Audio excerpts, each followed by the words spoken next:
PDF of the slides. I don't think I've gotten them actually. Really? Okay, I will send you a PDF of this. I'll send them to Lauren. Oh, perfect. So you'll have a copy of those as well. You can just put those with the presentation. Great, thank you.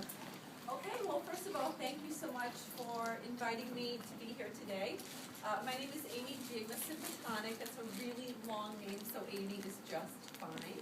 I'm a registered and licensed dietitian with the Cleveland Clinic Wellness Enterprise, and thank you, Claire, for allowing me to be here.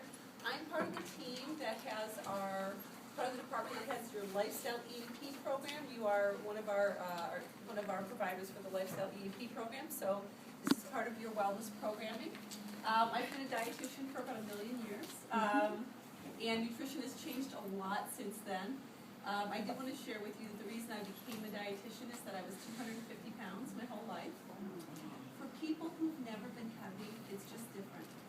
You're just coming from a different place. You see things a little bit different, and I really wanted to let people know that real people can do this. Real people can be successful and lead a very well-rounded, happy, balanced life without eating only tofu and rice cakes. So what I want to do today is talk a little bit about label reading, because you don't always realize what's in a label. So I wanted to kind of go through some of my information. This may look a little different than some of the things you've seen before, but I hope that it'll be interesting to you. If you can do one thing for me today, it's to walk away with 1 or 2 pieces of information that you can use today.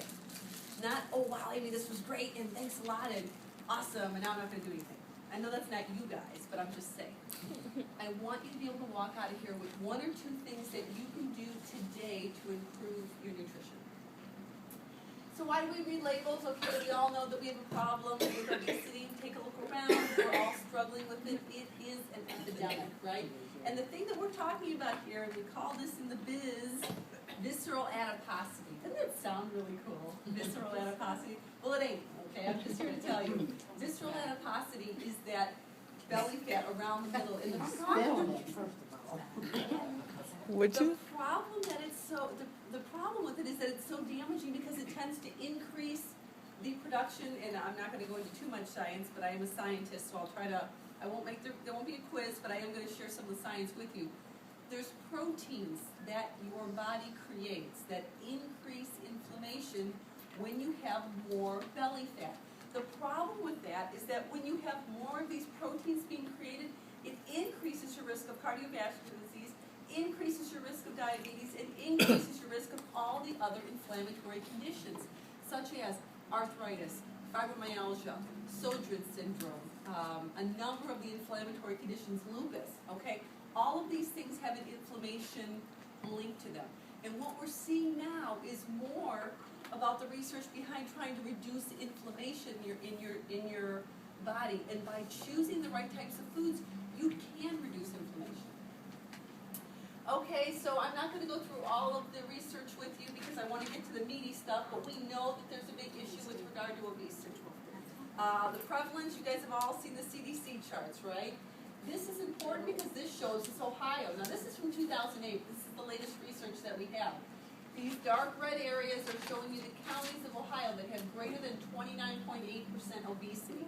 Obviously, obesity being defined as a body mass index of 30 or greater. Okay? So you can see that it's not just happening to other areas. It's something that we're all struggling with. But it's also happening with kids, right? 13 million U.S. children and adolescents are obese. 1 in 3 third graders were overweight or obese during the 2009-2010 school year. Obese adolescents have an 80% chance of becoming obese adults. This is scary, right?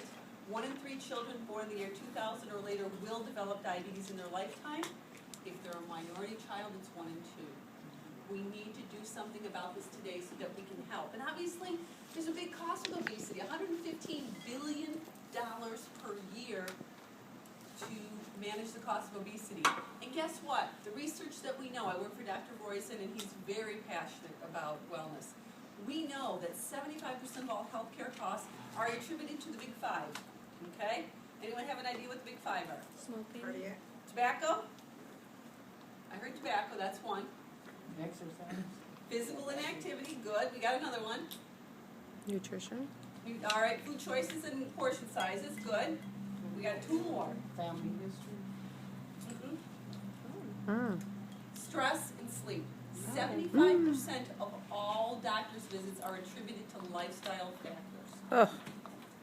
Okay, so obviously we know that there's consequences to being overweight and obese. This is not brain surgery, we've all seen this before. So we talk about the perils of belly fat, this visceral adiposity, and we're finding that the more belly fat you have, the more it increases your risk of chronic disease, even if you aren't overweight. If you have more fat around the midsection, you still have a higher risk of mortality. So these are things that we all need to look at. And what's causing this? What is one of the causes of this visceral adiposity? Simple carbohydrates. What am I describing when I talk about simple carbohydrates? I'm talking about 100%, white rice, white beans, white pasta. Okay? All of these are simple carbohydrates that increase inflammation proteins. So how can reading the nutrition label help you? You can gain valuable insight into calories, fat, cholesterol, saturated fat, different types of fat, sodium, fiber, vitamins, and minerals. So the nutrition facts panel is based on 1 serving, okay? So the thing is, general guidelines for women, it's about 1,500 to 1,800 calories per day. For men, it's 1,800 to 2,000 calories. That's the recommended amount. Most of us are consuming much more than that. There's also information about the total amount of fat in the label, the saturated fat content, monounsaturated and polyunsaturated, and cholesterol.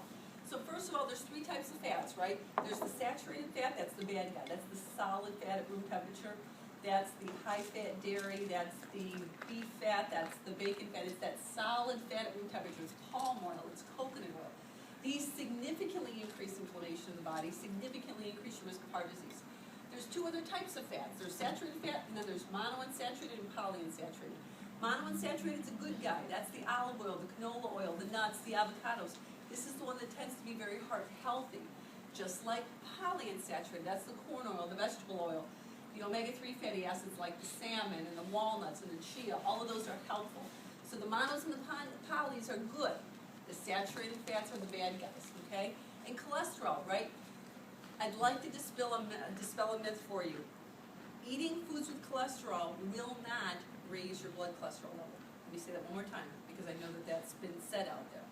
Eating foods with dietary cholesterol will not increase your blood cholesterol level when you go to the doctor, okay? So first of all, let's talk a little bit about that.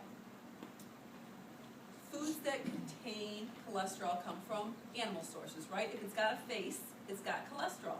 Beef, turkey, chicken, fish, eggs, cheese, milk, yogurt, okay? So if it's got a face, it's got cholesterol.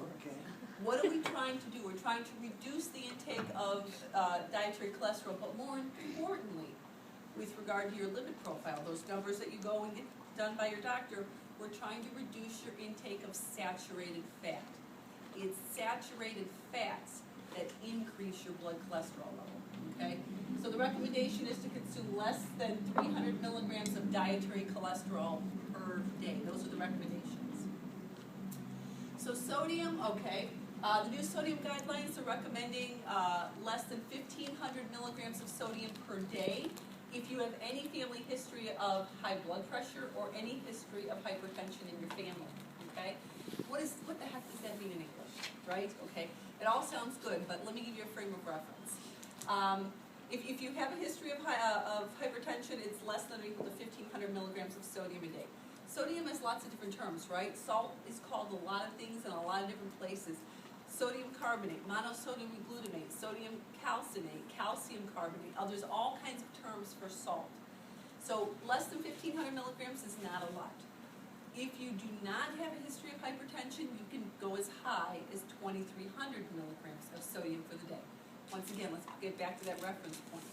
1 teaspoon of table salt has 2,500 milligrams of sodium. Just to give you a reference point, because all this doesn't mean anything if you don't understand what I'm saying, right? So we're trying to reduce the intake of high sodium foods. Which foods contain sodium? What do you think? If it comes out of a can or a box or a jar, right, or it's in your pantry, it's got a lot of sodium, right? So now you know, in the perfect world, if you've got 2,400 milligrams to play with, if you don't have a history of hypertension, then you've got about 800 milligrams of sodium per meal to play with. Does that help though, just to give you a guideline? But take a look at some of your products now. Now that you know that you're shooting for about 800 milligrams or less per meal, it's something to shoot for. Dietary fiber is part of the plant that we don't digest, right? It's the soluble and the insoluble. The insoluble is kind of what your grandma called roughage. It's the skin on fresh fruits and vegetables. It's the husks, it's the undigestible stuff. And then there's soluble fiber. That's the oats, the barley, all those things that kind of form a soluble gel in the bloodstream.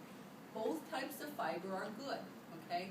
Big thing to remember here, and if you're seeing a trend, we're trying to increase our consumption of plant products and reduce our consumption of animal products. Okay, that's really what's helpful. We talk about sugars. There's two types of sugars. There's naturally occurring sugars, which is in fresh fruits, fresh vegetables, low-fat dairy, and then there's added sugars. Added sugars is everything else. It's honey, it's agave, it's all those other things. Now what's the problem with added sugars? Guess what? They act just like a saturated fat. Increase cholesterol in the bloodstream, increase those inflammation proteins. Dr. Roizen, boy, he really poops on a lot of parades. He talks about when you eat 1/2 cup of ice cream. Now first of all, I don't want to eat half a cup, but let's go with it, all right? It causes 3 months worth of damage to your body. Half a cup. Because that half a cup of added sugars is actually cleaving off that glycosylated hemoglobin, this protein that's stuck to red blood cells. Okay, let's keep it simple. So you're causing 3 months worth of damage by cleaving off that protein because it takes 3 months to regenerate new red blood cells. So just by eating 1/2 cup of ice cream, half a cup, 3 months worth of damage. I didn't say it, Dr. Rosie did. And that's attributed to the sugar? It's actually talking, yes, the added sugars that cause all that damage inside the blood So vessels. you could say that about probably anything that had like a Added candy bar sugars, or, yes. you know? Anything with added sugars, yes. Okay? And then when we look at labels, we're looking at, I didn't say it was going to be fun, I just said ingredients are listed from largest to smallest on the label. Okay, so I gave you a handout. I'm going to let you kind of go through some of what the label claims mean. What I'm going to ask you to do, you guys, when you're looking at labels, and we've got plenty of slides to go through here, but always read the label and try to learn a little bit more, okay? Potato chips didn't have cholesterol 40 years ago, but they write cholesterol free on them right now and people pick them up, right? Well, now that you know what you know from Amy, you know that cholesterol or potatoes don't have a taste, so they never had cholesterol. But the marketing people put cholesterol free on it, and you think, oh, it's a health food. Not a health food, okay?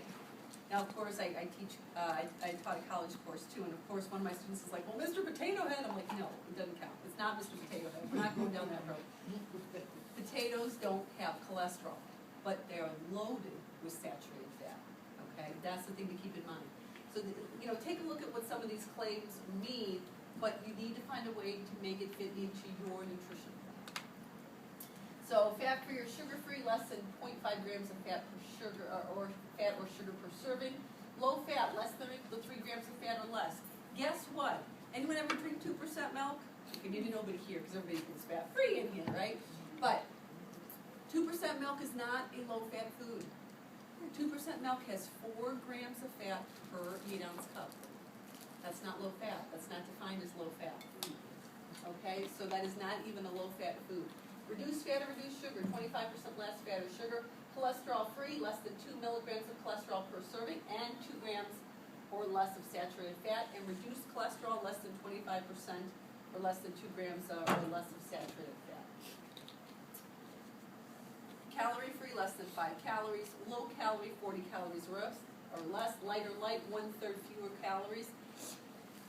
Just be cautious.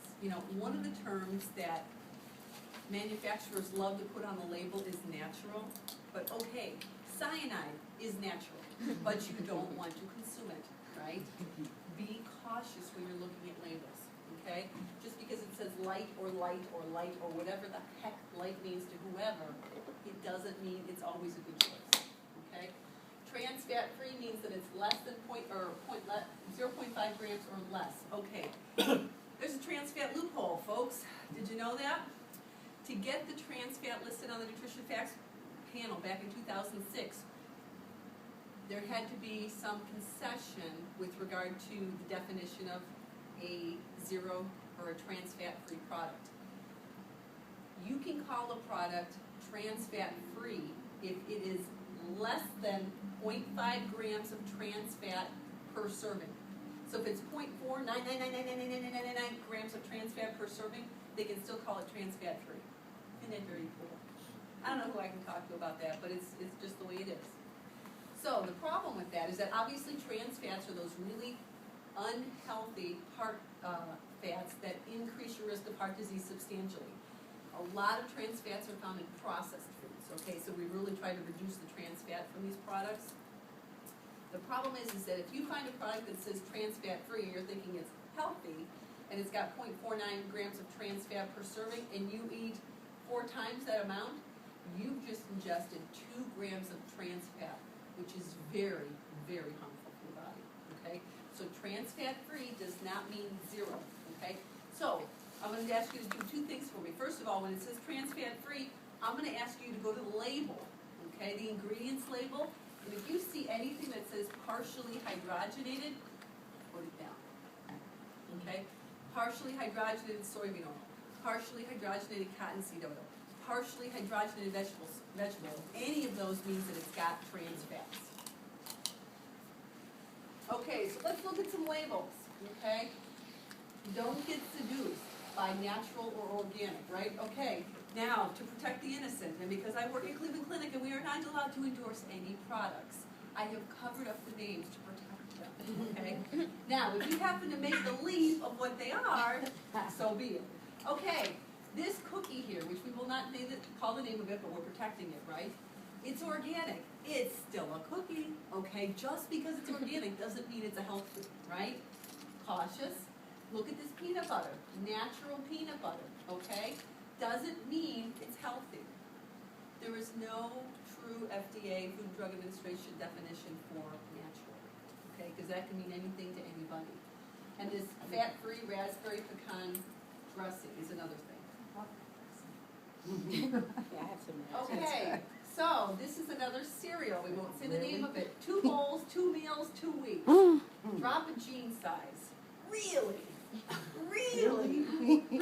Doesn't that sound fantastic? Yeah. Be cautious. Let's take a The look one at on the right, with the little strawberries, just got recalled. We don't know I the read name that of this morning, that brand just got We don't know recalled. the name of Okay. it. I love that. We don't know the name of Ready? it. Yes, My my whole family bite. eats that. All right. So let's take a look at what's in this health food. Rice, wheat, gluten, sugar, defatted wheat germ.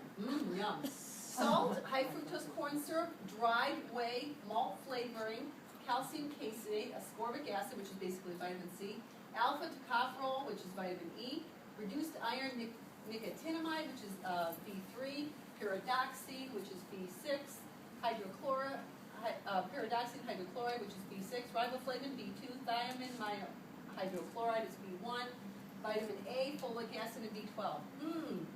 Yum, yum, yum. Not Now with we- the sugar and the glucose. Well, and let's take a look at that. Let's take a look at the sugars. Now, the sugars are 4 grams. That's not too high, but look at the sodium, 220 milligrams. If you only get 800 for the meal, that's something you need to keep an eye on, right? And dietary fiber, less than 1 gram. And what is it, a half a cup a serving? That is, I want to Top of say my head. it is it may be a quarter of a cup. Trying to. Yeah, I mean, again. Oh, that's, I Oh, did no, a- that's a half a cup, yeah. So think about that, it doesn't always look at what you think it is, okay? Here's that fat-free dressing. The ingredients, the first ingredient is water. Second ingredient, high fructose corn syrup. Cider vinegar, sugar, cucumber juice, maltodextrin, which is another name for sugar, salt, and 2% or less of red raspberry juice, pecans, spice, propylene glycol alginate. Yum, yum, yum. Who doesn't get enough propylene glycol alginate? Yummy, yummy, yummy. but you know, Right? what you just said to that, can you go back to the other slide, Sure. the one right before that? All that's stuff down there, that pyridoxine, Oh, those are all just fortified vitamins. but I don't know that. I mean, when I look at that, I go, ooh, who couldn't use some more pyridoxine hydrochloride? You know, 'cause I don't know what those mean. Now, here's the thing, and you're seeing it a lot more today than ever before. They're fortifying a number of foods, okay? I sure hope I have a slide. But I guess what I'm saying is when I look at that, if it didn't have the vitamin C or parentheses in the back, I would say I wouldn't want any of that in my body either. Well, I don't know what those words mean. And that's good. That's good that you see that. So what they're trying to do is they're trying to take this product and make it healthier by fortifying it with vitamins and minerals. But that's not necessarily a bad thing if the food, the basic food itself is Right. a healthier one. I would prefer that you get your actual vitamins and minerals not from your, not added and fortified to your cereal, but from actual natural sources of these vitamins and minerals. I would prefer that you get your vitamin A and vitamin D from okay here. I would prefer that you get your B vitamins from whole grains, as opposed to getting it added at the end. You guys ever heard of the omega-3 fortified peanut butter? Okay, anyone have any idea what they fortify that with to make the omega-3s in there? Tilapia and sardines. Oh. Ew. Who doesn't want tilapia flavored peanut butter? Isn't that the best thing ever? I want you guys to be cautious. Got lost at the sardine. Look at the labels, okay? Look at the labels and see where this stuff is coming from. I want you to have a new awareness to some of this stuff. But again, to me, I couldn't distinguish between what they call those vitamins and what you just said in that last one, so. Well, and a good rule of thumb is, if it's got that many ingredients, you don't want it. You know, if we need to get back to basics here, hold off, I'll trump myself if I go a little further, but I'll show you one. And I do have some, very, very healthy dark chocolate for little prizes too, if you will. We'll ask some little quiz questions here. Okay, so we talked about why this fat-free raspberry dressing isn't a good choice. I decided, I was telling Claire, I wrote an online program called Go Foods for You. It's an 8-week online nutrition program where I created over 80 healthy recipes that meet our Cleveland Clinic Go Healthy criteria. One of the recipes is my Mediterranean salad dressing. Garlic, oregano, olive oil, lemon juice. Have you heard of those things? Wow, pretty cool, right? No propylene glycol. Hey, where's the Maldex? No maltodextrin either, yes. When you were saying that if it has a base, it has cholesterol. Yep. One of the things that I read one time is that if it doesn't have a list of ingredients or a label, it's really good for you. So when you go past that and you pick up a green pepper, it doesn't have one of these. Right. Because the only When you pick ingredient up would be celery or a pepper. banana, it doesn't have one of these. It doesn't have a label attached. Right. So buy foods without labels. Right, whenever possible, but obviously we do eat some processed foods that we need a little bit. But I'm trying to give you guys some tips that you can walk away with. So the next time you go to the grocery store, you have a little bit to look for. So this is just an example of what I would consider a better choice in a salad dressing, because you can pronounce it. And then you can grind up some raspberries if you wanted to. Absolutely. Put some walnuts in there, perfect. Okay, there's my peanut butter, okay? Now this has got peanuts, molasses, fully hydrogenated vegetable oil. Ooh. If Amy told me that partially hydrogenated's bad, fully's even worse, right? Mono and diglycerides, those are another type of fat. Salt, there you go. There's your anchovies, there's your sardine oil, and your tilapia. Yum, yum, yum, yum, yum. Fishy, fishy peanut butter. I think the kids are going to love this. It's going to fly like nothing, right? So just be aware of what's in it. A better choice, okay, now is this a good choice? Sugar, palm oil, and salt, what do you think? Depends on how much. No, because?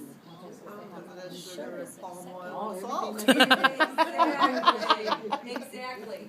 Now, perfect. Sugar, first of all, it's peanut butter. Why is there sugar in peanut butter? There doesn't need to be sugar in peanut butter. It's peanuts, right? Palm oil, Amy just told me that's a saturated fat that increases my risk of heart disease. And salt. You don't need salt either. I'm just curious, do they put the palm oil in so it doesn't separate? Because when you get natural peanut butter, it separates and you have to mix it. They put alcohol and cough syrup so it won't. It's really an emulsifier, not a medical thing. But that palm oil is, like I said, the palm oil itself is toxic. Yeah, because but of I'm what saying when you does. put it in, it's so I don't have to mix it. When you buy actual natural peanut butter that's just ground up peanuts, the oil rises to Right. the And top, what I, and you have to do more well, what I would work. recommend, I agree, is take that natural peanut butter, turn it over. Yeah. As soon as you get it home, let it mix on its own. No, but I guess what I'm saying is that's one of the reasons that people look at it as a convenience. It's one of it, but it's also an emulsifier and it's also a thickener. Yeah. So I just read a whole article on coconut oil and went out and bought some because it's supposed to be so good for your skin and all of that. And they said that it's better than butter. I looked at the fat and it's ridiculous, the amount of fat in the coconut oil. So I wondered, and they're like, no, you should eat a teaspoon of this a day. So what's that? It's a saturated fat. I would say anything in moderation is fine. I've done a lot of interviews about coconut oil, okay? As a scientist, there's not a lot of peer-reviewed, double-blind, placebo-based trials on the benefits that they claim to have with coconut oil. If you are using it as a way to get fat into your diet, a teaspoon is probably okay. I wouldn't recommend it every day. Mm-hmm. I would definitely say maybe no more than 3 times a week because it's still high in saturated fat. A better choice in that coconut family, if you're looking for something, would be coconut water because that doesn't have the fat. It's got the electrolytes. The research that I've seen on coconut water shows that it actually has some performance enhancing benefits because it replaces sodium, it replaces potassium, it replaces a lot of those electrolytes. Coconut oil may be good for your skin, but it's still a saturated fat, and you do need to tread lightly Okay. when you're looking at it. And then Yeah, if you're it's on the using it on your outside. face, though, it doesn't count because you have to You're ingest it. not actually ingesting it, it's Okay. using it on your face. So I can, because I really, I've used it all weekend and I loved And it. it's actually really, it's a good, a small amount of it's actually good for cooking because it has a low smoke Mhm. point. But still, keep in mind, it is a fat. Mhm. So it's high in fat and it's high in calories, 100. Yeah, I saw that. 100 calories a tablespoon, 14 grams of fat, and it's very high in saturated fat. Yeah, I mean, my friend was like, and ate it. And she's like, oh, it's good, you know. And I took a little bit, and I'm like, no, that tastes like eating Crisco. Like, I can't just eat it like that. But I could use it on my skin, and I could probably cook with it. She said it's better than butter because it's natural. But again, butter doesn't have that kind Well, of. Butter is, it's as high in saturated fat as butter. Okay, so it's You're equally still- as yeah. okay. Yeah, and again, I have a problem with natural, because if you've ever seen a coconut and you open it up, it doesn't look like what you got in that jar. They did something to it to make it look like that. I mean, it's just the inside. It looks white. I mean, it doesn't. I But wouldn't. that consistency that makes it look like Crisco, that's not what coconut, Yeah. real coconut is. They have to do something to make it into the Crisco type. Yeah. There's some manufacturing processing. So, my better choice in peanut butter would be peanut butter with, hey, just peanuts in the ingredient. What a concept, right? And you know what? I forgot to bring with me. There are a lot of peanut butters out there. When you look at the ingredients, it's just peanuts. But a lot of us got raised on Jif and they taste different, sorry. They do. Natural peanut butter does not taste like Jif.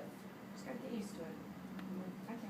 So I'm saying with children, it's a major shift.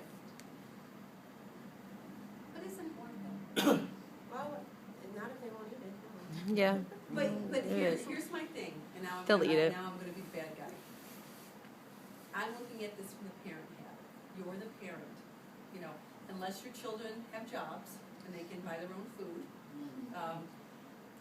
There's a role that we have as parents to do everything that we can to promote good health among our kids. I mean, pediatric obesity is horrifying to me because I'm seeing 8 and 9-year-old kids with blown out pancreases with type 2 diabetes. I'm seeing 8, 9, and 10-year-old kids with cardiovascular disease that shouldn't have it until they're 7. I mean, I'm seeing kids who can't walk up a flight of stairs without being winded. I have clients who can't tie their own shoes.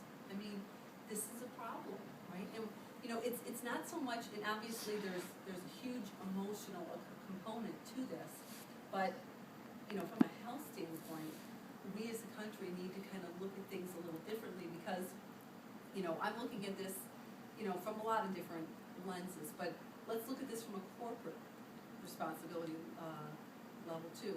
If we do not get our healthcare costs under control in this country, we will lose our jobs. It's that simple. Healthcare costs are skyrocketing, right? It's a runaway train. Everybody is looking to manage healthcare costs. If we're not able to be more competitive in a global marketplace, we're not going to be able to keep our jobs. We saw that with manufacturing, right? We'll see that with our service industry as well. If we're not able to do some things to improve our health as a country. So pasta, right? Pasta's healthy, it should be healthy, right? Now take a look at this, look a little closer at this food. See how it's made with 51% whole wheat, okay? That should be a red flag to put it down. You want something that says 100% whole wheat, okay? When you look at the ingredients, it says whole durum wheat, semolina durum wheat flour. Semolina basically means it's not a whole grain, okay? You want to consume things that are 100% whole grains, which has the whole part of the grain. The bran, the germ, and the endosperm. If you don't get all three parts, you're not getting the nutrients. Okay, this is a better choice because it says it says 100% durum wheat flour. Okay, trying to protect the brands here, but that's what you're looking for. And there's so much research to promote the benefits of 100% whole grains in our diet. You know, we keep talking about this belly fat. There's a great research study that looked at two groups of people. Both were following a low-calorie diet. One group ate whole grains, one group ate refined grains, the white rice, the white bread, the white pasta. They found that both groups lost weight, but the group that consumed 100% whole grains had significantly less body fat, significantly less belly fat, and they also had significantly less inflammation protein markers like C-reactive protein, interleukin-6, nitrous oxide, all of these markers that show us inflammation. Ann, Yeah. did you refer to white beans in that same category? No, I wouldn't say, beans are different, they're I thought you had You did, said though. that You in said- the beginning. Okay, so legumes and beans and everything would be considered in the whole grains because they're digested more slowly, Okay. and they're high in carbohydrates, but they're also high in protein, so they help manage blood sugar levels better. I would encourage beans, legumes, other alternate protein Okay. sources. Okay, these bars. If anyone can tell me exactly how many ingredients in the next 5 seconds are in this bar, I will give you a piece of chocolate. How many? Oh, 50. Close. 50. Close. If that's sorry, her. it's not. There are 52 ingredients. Wow. Okay? I love those bars. But have you thought about it? I know it's hard. I know we live in a crazy, busy, microwave, rush society. But if it's got 52 ingredients in it, do you really want to eat it? And think about what it's doing. Think about what we're doing here. The sugars, 12 grams of added sugar. Okay. Now it says made with real fruit strawberry, folks. If it ain't a strawberry, it ain't really a strawberry. If there are not chunks of whole strawberries in it, you probably don't want to eat it because it ain't a strawberry by the time it gets to this bar, right? It's been so processed, so down the road that it's actually not truly a health food anymore. Take a look, 52 ingredients in one of these bars. Now, what would I suggest? Okay, does this look healthy? Okay, we've all heard about this too, right? But look at this.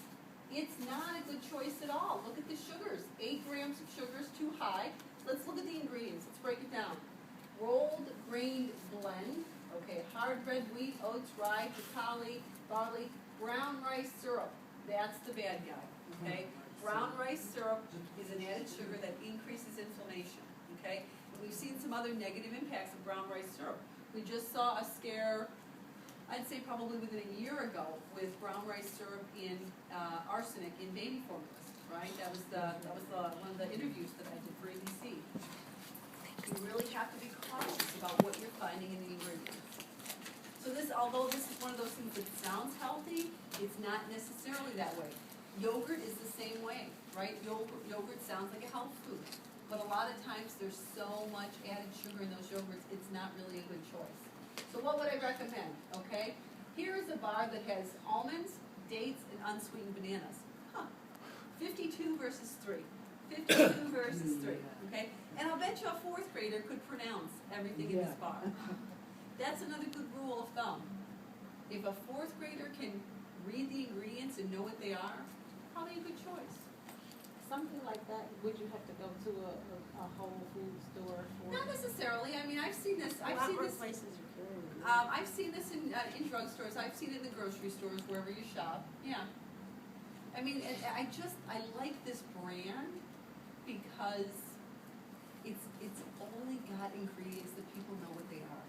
You know, it's just. Why don't you spell it for us? I know you're not allowed to endorse a brand, That's the especially first if and you the last like it. It would be LARA. Okay. Yes.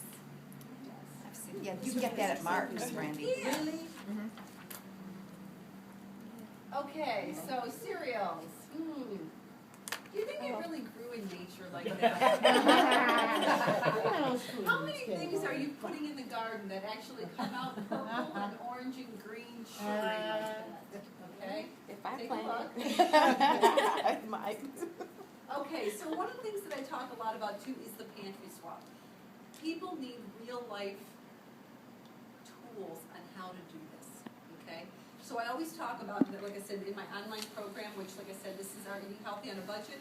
There's a 20% off coupon on the back for the online program I wrote. We start with a pantry swap because if you don't have the right stuff in the house, how's it gonna work, right? You need to be able to know this. So you wanna swap your white breads and tortillas with 100% whole grain. You wanna swap your white pasta with 100% whole grain pasta. You wanna swap your white potatoes with sweet potatoes. Your white rice with whole grain and brown rice and quinoa and polenta. Your sugary cereals, swap them with cereals less than 4 grams of sugar per serving. Swap your canned green beans. Folks, green beans don't look like that. When they're grown, they don't look like that when they come out of the can, right? With lentils and dried beans. Swap your corn oil and vegetable oil for extra virgin olive oil. The reason I like this swap is because there's actually a number of components in extra virgin olive oil, cold pressed, that have significant health benefits. And the thing I like about olive oil is olive oil has a component called oleocanthal that actually has as much anti-inflammatory properties as NSAIDs, ibuprofens, and Motrin. Okay? The cool part about this is that we know that there are certain components of certain foods that actually change your genes at the cellular level. Cellular level. Cool stuff. Your pasta sauces, that's another area. Boy, gosh, if you guys ever look at the sugar in the pasta sauces, boy, you want to try to find things that are less than 4 grams per serving of sugar. Your salt and your garlic salt. Start cooking with herbs and spices. They're a great way to flavor your food, and there's so many different things that you can do with them. I love it because you're getting the flavor, plus you're getting the antimicrobial, antibacterial, anti-inflammatory components of these herbs and spices. And your pretzels, you know, if you're going to do pretzels, I'd say look for the 100% whole wheat pretzels. They're out there, okay? And chips with nuts, okay? Now, the only thing I'll say about the nuts is watch the amount, okay? My husband loves those Costco-sized cashews, but that whole container is not a serving. We're still working on portion control. Biggest loser. I always have my So, cashews. What about popcorn? Like, not the microwave kind, but you pop it yourself and Yeah, absolutely, absolutely. And you know what? There's so many things you can do with that. I would even say you could drizzle dark chocolate, 70% or higher cacao, And I eat over your popcorn chocolate. every single night. So. And that's great. You can do it with hot sauce. You can do it with other things too to give it lots of flavor. Popcorn's a whole grain. I love it. Try to stay away from like the microwavy, buttery. Yeah, that's a great snack. Even the microwave, like the Bin Active kind or the Look for microwave. the one that's like as least processed as possible. Okay, so another thing that we decided to do is, you know, we wanted to give people tools, like I said. So we developed at the Cleveland Clinic this Go Healthy criteria. Okay, I don't know if you guys have ever seen it or not. This is our logo here. And we wanted to find a way to give you guys easy ways to go shopping too, because all this is great. But if Amy's not in the shopping cart, it's hard to remember everything I said, right? So we've partnered with Dave's, Heinen's, and Bueller's to offer foods that meet this Go criteria. So you don't have to read labels. You don't have to read ingredients. We already did it for you. So all you have to do is go shopping and look for the little items with the Go Healthy circle, and you just know that it's a good choice. I don't know about anybody else, but time is money, right? And how many times do we love spending 2 to 3 times a week in the grocery store? Like we have nothing but, if you have too much time on your hands, I want to talk to you because I could really learn how to work with you. But for the rest of us that are time strapped, this is a great way to do it. It's a great way to look at it. So what we decided is that if it has less than 4 grams of saturated fat, less than 4 grams of added sugar, less than 600 milligrams of sodium, 0 trans fats, and 100% whole grains, if it meets all these criteria, it gets the Go Healthy sticker. And that's per serving.